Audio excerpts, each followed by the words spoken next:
Жагымдуу музыкалык турмөктөн кийин берүүбүздү алууну көздөй улайбыз. Буюрса саат 8:30 өтүп калган чагы. Катуудан тиш, жумшактан ич оорубасын дейт. Андыктан ар дайым ден соолугуңуз бекем болсун деген тилек менен бүгүн буюрса биздин коногубуз дагы ушундай биздин ден соолугубузга кам көргөн тиш доктор болуп эсептелинет. Бүгүн тишти деги эле кантип кам көрүш керек, ушул тиш тууралуу кеп кылабыз. Эгерде суроолоруңуздар болсо, WhatsApp номерлары аркылуу жөнөтсөңүздөр болот. Студиябыздын коногу Алмазбекова, ПЕРИЗАТ тиш доктор, стоматолог. Саламатсызбы, кош келдиңиз. Алгач ушул тишти мындай киришүү иретинде баштайлы. Кандай туура сакташ керек, же болбосо кандай туура жууш керек тишти? Ал үчүн макет ала келгем.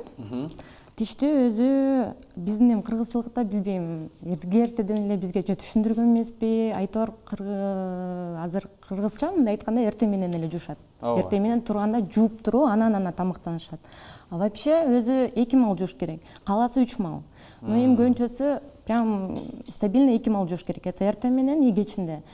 Кечинде обязательно тишти жууп жатыш керек. Эмнеге дегенде, кечинде биз тамактанабыз баарыбыз тең эле, тамактанып эле көбүнчө жатып алышат. Эмнеге дегенде тамактардын баары тең тиштердин араларында тыгылып калат ошол бойдон. Ошактан анан алар өздөрүнүн кислоталары менен ошактан иши кылып кариес башталат. Мындай айткандачы. Ошондуктан кечинде тишти обязательно жууп жатыш керек. И эртең менен обязательно тамактангандан кийин жууш керек. По идее биз жуунуп туруп анан тамактанабыз. Жууп туруп анан тамактанабыз. А негизи тамактанып туруп анан жууш керек да. Мунун эч кандай зыяны деле жок. Ал эми тишти жуардан мурда анын да өзүнүн правилалары бар. По идее, вообще тишти жууганга чейин биз биринчи щетка менен, паста менен жуйбуз, туурабы? Щетканы дагы анын өзүнүн кандай щетка менен жууш керек, кандай паста менен жууш керек, анын өзүнүн да эмелери бар. Щеткадан баштасак, щетка 3 түргө бөлүнөт.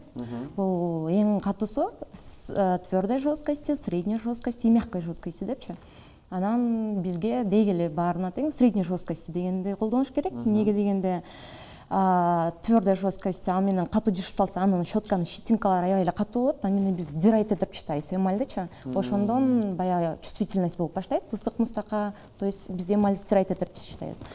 Мягкийди алсак, ал өтө жумшак, ал жакшы жубай калат. То есть налеттор ошол бойдон эле калып калат.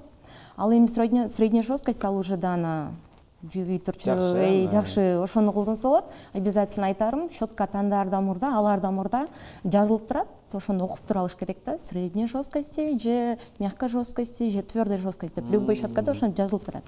Ал эми паста. Пастаны танда, азыр пастанын түрлөрү аябай көп. Пастаны да тандап, окуп, көңүл буруп туруп анан алыш керек. Неге дегенде ал организм, то есть өзүм адамдардын өзүнүн тишине жараша, балким кээрлердики жанакындай запах чыгып атканышы мүмкүн, кээрлердики кровоточивость болушу мүмкүн. Ошого дагы бөлүнөт пасталар. Пастаны тандап атканда дагы окуп тандаш керек. Мисалы от десен, от воспаления десен, либо от запаха, же болбосо кээ бирөөлөр агарткысы келет, ал да бөлүнөт. Отбеливающая паста депчи. Составы көп. Ошондайгы тандап алыш керек. Эми жууганына жеткенде биз по идее алабыз дагы мындай вертикально эле жууп таштайбыз да. По идее мындайдан жууш керек. Мынакей үстүнөн баштасак, тишти щетка алдык, мисалы. Өйдөдөн ылдый выметающий движение менен жууш керек. Раз, мындайынан. Үстүнкү, маңдайкы бетин, вестибулярная поверхность деп коет, мындай өйдөдөн ылдый. Деснадан баштап эле прям мындайдан эле шыпырабыз го. Выметающий движение менен жуйбуз. И раз ачабыз дагы щетканы ошондой эле. Чачырасын, бирке чачырашы мүмкүн щетка менен жууп атканда, но ички сторонасында ушундай эле выметающий движение менен. Ал эми биягы окклюзионная сторона деп коет. Бул сторонасын болсо уже кадимкидей эле бетин жуйбуз. Эмнеге дегенде биякта ретенционный, то есть мондай бугороктор, фиссуралар барбы? Мындай аңгыл-дөңгүлдөрдө, мындай айткандачы. Ошолорду мындайдан жууш керек да, жишөө эле жууш керек. Анан эч кандай биякта эч кандай стираемость болбойт. А бияктан уже мындай выметающий кылыш керек. А биз уже мынтип көнүп калганбыз. Эмнеге дегенде уже булардын баарын стирайт этип чыштап атабыз. Эмаль стирается, и за счет этого пациенттерде эме болот. Меники ысык мустакка реакция берип атат депчи, же көбүнчөсү ошончо шейкалар ачылып калат тиштинчи. Ал эми астынан үстүнөн астыга менеп атсак, астыңкы тиштерди уже астынан үстүнө шыпырышыбыз керек. То же самое, ички сторонасында обязательно. Үстүндө ушундай эле жуйбуз. И эң акырында обязательно тилди да жуушубуз керек, обязательно. Тилден жишип жубайбыз, тоже выметающий движение менен акырын үстүлөрүн жуйбуз, обязательно. Анткени эмнеге дегенде тилде дагы налеттор жабышат, тилден налеттор калып калат. И тишти жууп бүткөндөн обязательно мен ойлойм азыр каждый адамдарда ополаскивательдер бар, анын дагы түрлөрү бар. Ошону обязательно чайкап коюш керек. Эртеден бери айттым, паста жөнүндө өзгөчө, пастанын эми агартуучу, анан кийин жыттардын кетире турчу болуп бөлүнүп атат. Анан балким универсалдуу түрдөгү дагы пасталар барбы? Ошол бир эле мезгилде курамында агартуучусу дагы бар. Жыттан дагы сактай турган, анан дагы кандайдыр бир дагы пайдалуураак тиш үчүн эмальдарды бекемдей турган деген жактары да бар, Баары универсалдуу баарын бир камтыган дейсизби? Андайлар деле бар. Анын баарын окуш керек составынчы. Негизи эле жанагы отдельно бөлүнөт деп атпаймынбы? Мисалы агарта турчу, деги эле ошо агарта турчунун ичинде составында анын ичинде дагы кичинеден бар. Мисалы противовоспалительный, же болбосо жытты кетире турчу анын составында баары тигилер кирет. Но эмнегедир именно составында агарта турчу зат көбүрөөк да. Получается, ошондой бир пастада баарын эле камтыган. Но просто азыркы күндө биз колдонуп жүргөн өзгөчө базарларда көп сатылган, дүкөндөрдө көп сатылган пасталарды биз популярдуу болгон элдер арасында колдонууга мындай эч кандай деле зыянчылык болбойбу? Эч кандай деле зыяны жок. Эч кандай зыяны жок. Эмнеге дегенде просто туура жууш керек жаңы экен деп мен көргөзгөндөй буга чейин. Пасталарды мен айтат элем, арзанына карабай эле, орточо баадагы аябай эле кымбат деп эми, орточо баада бар. Жакшы эле пасталар, эң эле баягы эмеси мындай именно биздин десналарга, оозго деги эле тиштердин өзүнүн деснасы, пародонт деп коет, ошолорго жакшы эле жардам тийген, баасы да приемлемо. Лесной бальзам деген бар. Ал ошо именно лесной бальзам аябай түрү менен да, деги эле башка пасталарда түрү менен кете берет, отбеливающий тейип бугу депчи, именно лесной бальзам ал бирке ошо на травах да, чөптөр менен жасалганда көбүнчөсүчү. Ошого бирке.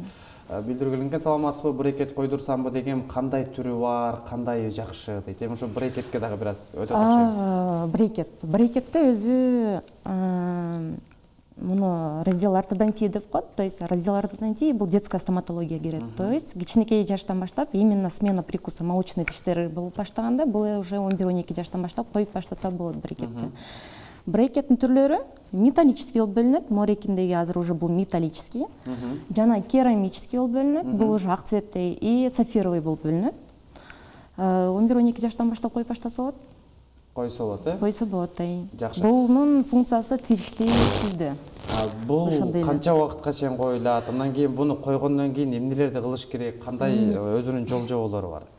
Брекетти койгондон кийин бул тоже адамдын өзүнүн организмине жараша. Негизинде кичинекей жаштан коебуз деп атабыз го. Кичинекей жашта кичинекей балдарга процесс көп батып жүрөт. Чоңдордуку уже с возрастом аларга деле койсо болот, но у них уже процесс замедлительного типа болуп калат да, жайыраак жылышып калат. Не дейсиз анан? Буну ошо койгондо кандайдыр бир мисалы ысык ичпеш керек, суу ичпеш керек, же болбосо чоң ачпаш керек деген. Брекетти койгондон кийин өзү брекетти койгондон кийин 1-2 күн аябай тиш ооруйт. Мүлктөрү, десналардын баары аябай ооруйт, эчтеке. Рекомендовано только впервые бир неделя только суюк эле ичиш керек. Катуу жей албайсыз, өзү эле пациент жей албай калат, эмне дегенде тиштерин баары өздөрүнө бош болуп, монтип уже откусывать эте албай калат. Тиштер аябай бош болуп калат, андан кийин эмне кылыш керек? Туура эле жуп туруш керек, эмнеге дегенде брекетти тагынгандан кийин биз уже выметающий движение кыла албай калабыз. Атайын өзүнүн щеткалары бар, атайын монтип араларына киргизип жуй турчучу. Биз атайын ошондой щеткаларды беребиз.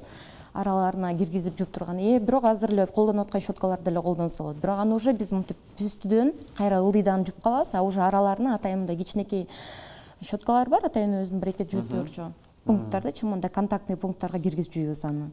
Жакшы. Дагы билдиргенге брекет канча сомго коюлат, 2 челюстка дейт. Брекет баалары ар кандай. 2 челюстка эми пациенттин каалоосуна жараша, мисалы металлическийлер 30 000, 20 000ден ары болот. Ал эми каждый ай сайын да еще коррекция келип туруш керек. Буну салып брекетти орнотуп туруп эле кетирбейбиз. Бул өзү эле жылышпайт, эмбаы өзү жылышат, но каждый ай сайын биз уже түздөөчүнө түздөп, жылдырчуна жылдырып, көзөмөлдөп турушубуз керек. Анткени кээ жерлерде түшүп калган болот, кээ жерлерди тарттырыш керек, кээ жерлерди наоборот бери алып келиш керек дегендей. балар ошо 15 миңден өйдө дейин ар кандай керамический, андан кийин сапфировый деп бөлүнөт.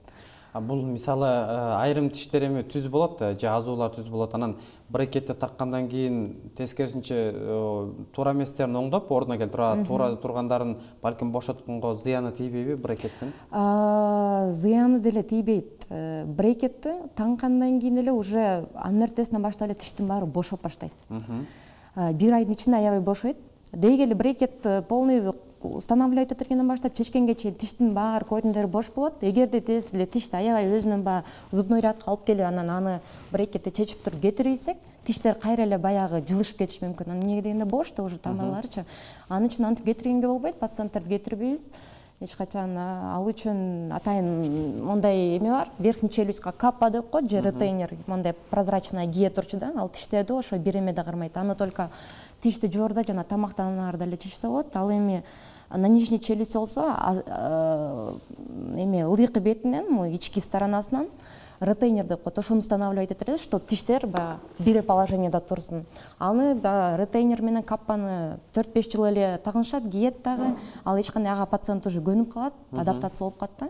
Уже ошол 4-5 жылдын ичинде тиштер кайра уже катыйт, косттору уже катып ордуна келип жакшы болуп катып калат да. Тиш жууп атканда мисалы жаш балдар жөнүндө да бир аз токтоло кете турган болсок, канча жашынан баштап жаш балдардан тиш жууп баштасак болот? Алардын себептен жаңы чыккан тиштерде бошураак анан назик болот эмеспи?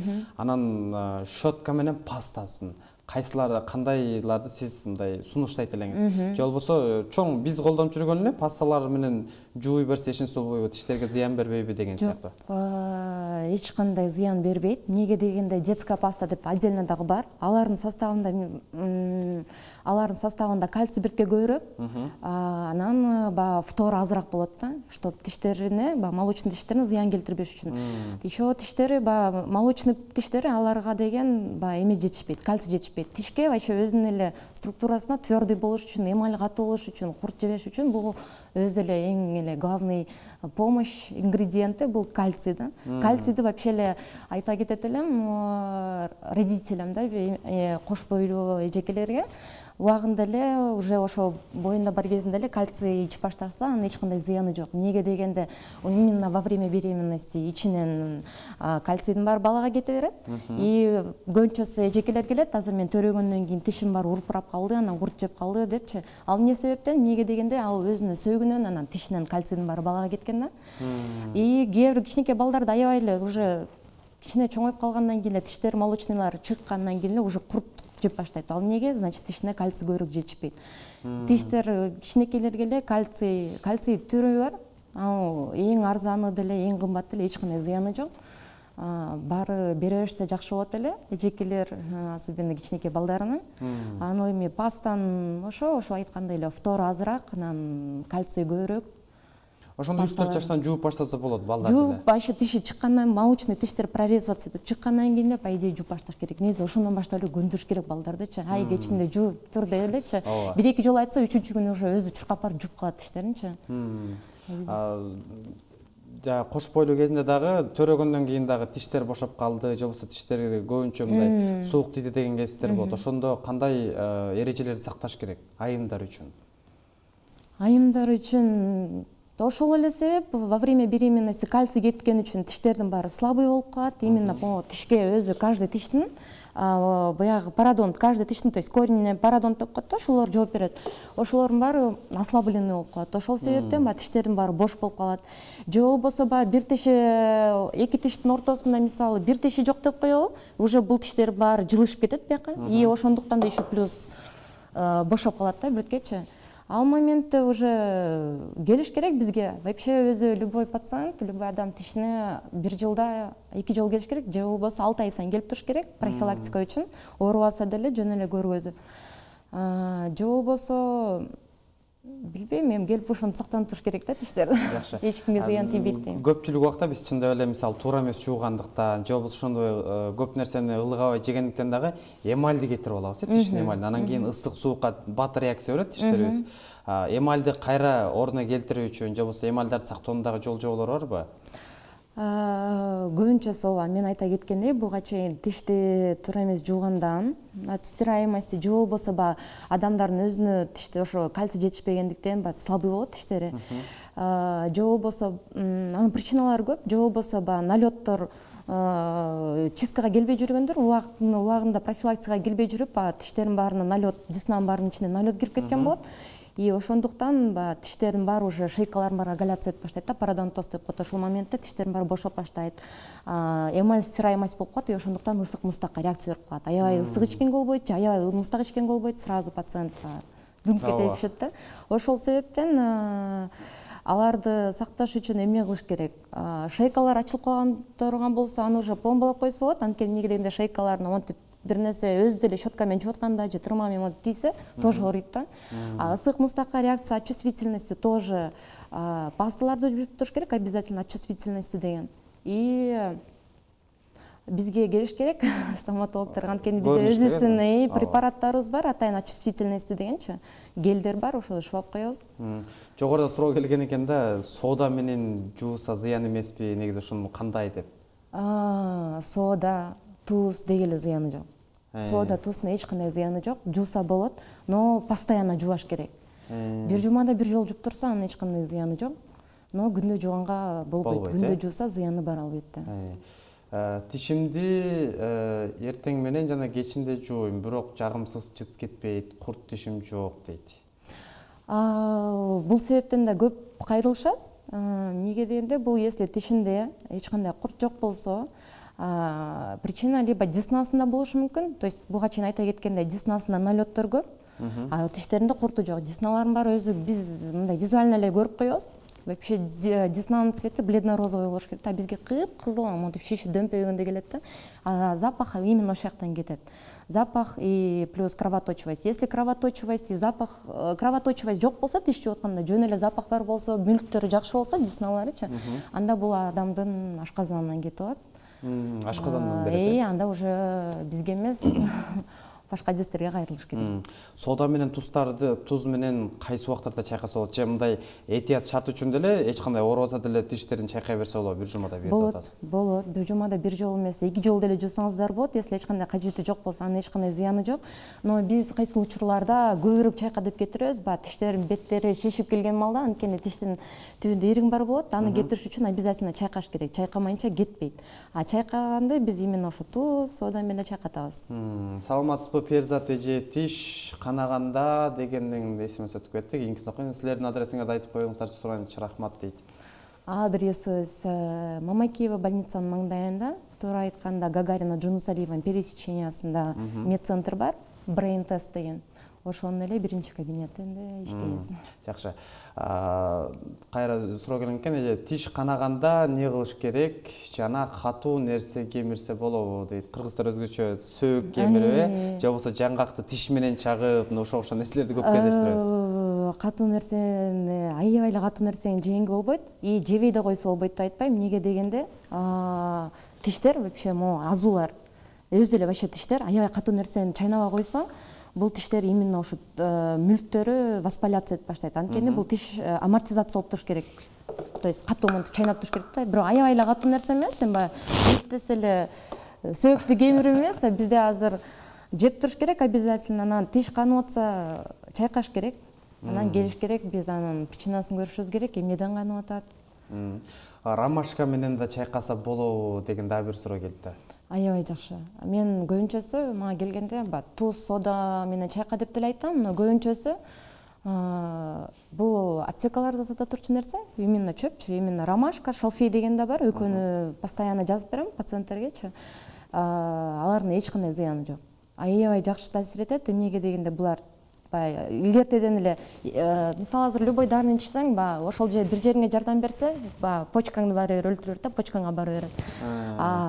Берки именно шалфей, эме дегендерди кээ бирлер настойка кылып ичишет апаларчы, анан ал эч кандай ичке зыяны жок, ар органдарга да зыяны жок. жериңе жардам берсе, башка жериңе да жардам бериши мүмкүн. Андыктан шалфей, ромашка менен чайкаңыздар тиштериңиздерди. Кайра жакшы болот, Аябай жакшы болот. Саламатсыздарбы? Менин жазатканадан аябай корком, наркоз менен жасайт деп жатышат. Ошол туурабы дейт. Мен тиш жазаткандан дейби, тиш жазаткандан корком деген суроо экен. Көбүнчөсү ооба, кичинекей кезден баштап эле азыр. Особенно бизге эмелер келет да, мындай мужской пол, именно эркектер битке коркобураак келет. Анан чыдамы жок. Деги эле азыр наркоз, азыр стоматология аябай өнүккөн, техникасы бүт аябай өнүккөн, 21-жылы. Анткени азыр уже даже укол сайыштын, укол сайып баратканда, чтобы пациент не чувствовал, атайын майыздар бар, биринчи майызды шабып коюп, анан же болбосо сээп койгон спрейлер бар, чтобы уколду ооруганын кирбеш үчүн, билбеш үчүн эч кандай оорубайт. Коркпой эле келиңиздер. Төрөгөнүмө 2 ай болду, тиштерди каратса болобу дейт. Болот, албетте болот. Жаңы төрөгөндөн кийин да эч кандай зыян тийбейби? Эч кандай зыяны тийбейт. Эч кандай зыян тийбейт. Анан азыр өзгөчө жаш балдардын тиштерин көп курт жейт да. Ошондо туура тамактануудагы жолдорун сунуштап кетсеңиз, эмнелер негизи эле адам баласы үчүн көбүнчө кайсы нерселерди жесе болот, кайсы нерселерди зыяндуу нерселер жок деп айтпадымбы? Ылгабай эле жеп атабыз бизчи, оозубузга тийген нерсе. Жейбиз азыр бүт эле жебей кой десек, кантип жебей коюшат, кичинекей балдар да. Жешет баары бир эле, бирок азыркы бүт нерсенин баары эле химикат, китайский бүт эле. Жесе дагы обязательно жуу деп турушубуз керек, аркасынан эле түшүп эле жуу деп элечи, өздөрү деле уже көнүп калат. Майлуу тамак жесе или катуу бир нерсе жесе, уже тиштеринде монтип өздөрү эле тилдери менен монтип уже гладкий болбой калат тиштердин үстүлөрүчү. Анан жей турган жактан тамакты дагы карап жеш керек обязательно. Мисалы молочный продукталар, ошол эле быштак, творог деп атабыз. Творогду аябай көбүрөөк беришибиз керек балдарга. Эмнеге дегенде кальций көп ичинде. Эч кандай зыяны жок. Бул өзүбүздүн тиш өсөрү эле эмес, анан жана ошол сөөктөрүбүздү да укреплейт этет балдардын, кичинекей балдардын. Быштак көбүрөөк бергиле, сүт көбүрөөк ичириле демекмин. Чипсы, кириешке окшогон нерселерчи, мисалы конфет, печеньелер дагы көп жашайт, мороженое, бал муздактарды. Аларды жейтем, жегенден ошондон гана кариес башталып атат да, аны жуа койгондон алар тамак тыгылат. Кечинде укташат, кечинде алардын баары разношаться этип, өзүнүн токсиндерин выделять этип, тишти жеп баштайт. Ошон үчүн ошолорду жегенден кийин эле аркасынан аны жебей кой десең деле жешет да баары балдар да. Буга чейин айтып кеткендей, ошон үчүн аркасынан жуу деш керек обязательно. Сөзсүз жуудурганга аракет кылыш керек, алдаш керек, кайра жуу депчи. Жакшы. Менин кызым 5 жашта тиштерине курт түшкөн, ооруганда тазалатып, пломба салыш керекпи или эмне кылсам болот дейт. 5 жашта. Ооба, 5 жашта. Обязательно келиш керек, обязательно тазалап, пломбалап эметишибиз керек. Эмнеге дегенде азыр көбүнчөсү биздин кыргыздарда мындай понятие мындай бар да. Бул молочный түшөт.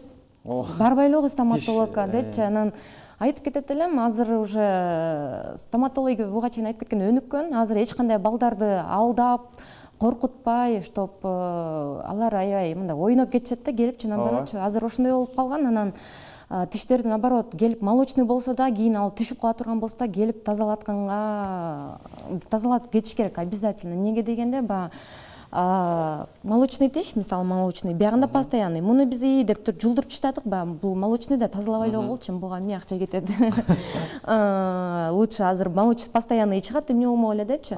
Мисалы бул молочный жулдуруп салсак, астындагы постоянный тиш мунун ордуна чыгыш керек болчу. Муну уже эрте эле жулдуруп салса, бул кыйшак чыгып калат. Ошондуктан азыркы жаштар көбүнчөсү тиштерине көбүнчө брекет тагып жүрөт да. Айтат элем, ошо тиштериңер, балдарыңардын тиштери түз чыксын, ровный чыксын десеңиздер, тишти убагында молочный болсо да убагында тазалатып, кам көрүп, стоматолог убагында апарып туруңуздар, чтоб тизде кийин эки эсе кыйналып калбагыңыздар болчу.